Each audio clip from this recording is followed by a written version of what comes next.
Hey you, how's it going? My name is Ruby Price and welcome back to TransTalk, a series where I discuss the various aspects of being trans. Today I'm going to talk about the perceived importance of passing. For the most part, I'll mainly be focusing on passing as a trans woman, due to the fact that I've never really had to pass as a trans man. So for those of you not up to date with your lingo, the concept of passing is when a trans person is perceived as the gender that they are presenting themselves in. You follow? Its appropriateness as a term is widely debated within the trans community due to the implication that said trans person is only performing the gender role rather than actually being that gender. Passing as a concept also comes under criticism as it is often linked with stereotypes and misogyny, although I do disagree with the latter. The thing that I find so interesting about passing is that it's unique to everyone. Some people like to naturally pass, so wear little makeup. Some people really don't care about passing and just want to get on with their own lives. And some people are just so conscious about passing that they go to extreme lengths to make sure that they are only ever seen presenting in a very feminine role.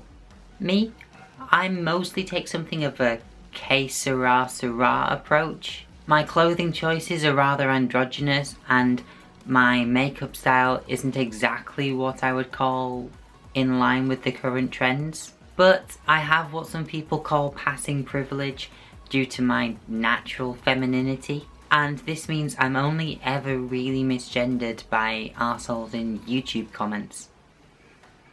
That's not to say that I've always been so comfortable with passing. I would say that my gender presentation directly relates to my own self-confidence.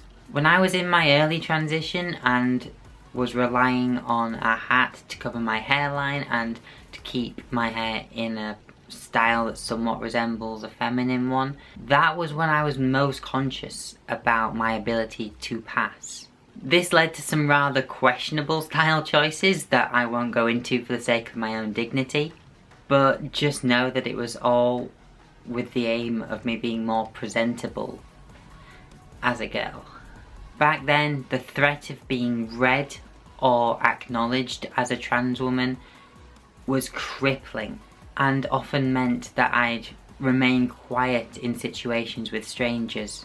I'd be unable to interact with bar staff and often would refuse to even interact over the phone for fear that my voice would give me away. Even now, being misgendered feels like a kick in the stomach. In fact, I'd go as far to say that it makes me feel empty inside whenever an occasion arises where I don't pass. But fortunately, as I said earlier, these occasions are few and far between. I mentioned at the start of this video that I wanted to discuss the perceived importance of passing. There are many reasons why passing isn't important. The concept of passing implies that there are physical criteria to meet in order to be a successful trans person. It suggests there is a need to conform to beauty standards, and it hurts the work that trans campaigners have been doing to destigmatize being trans. But there are also many reasons why passing is important. Passing prevents direct targeting from TERFs and anti-trans campaigners. Passing increases your safety.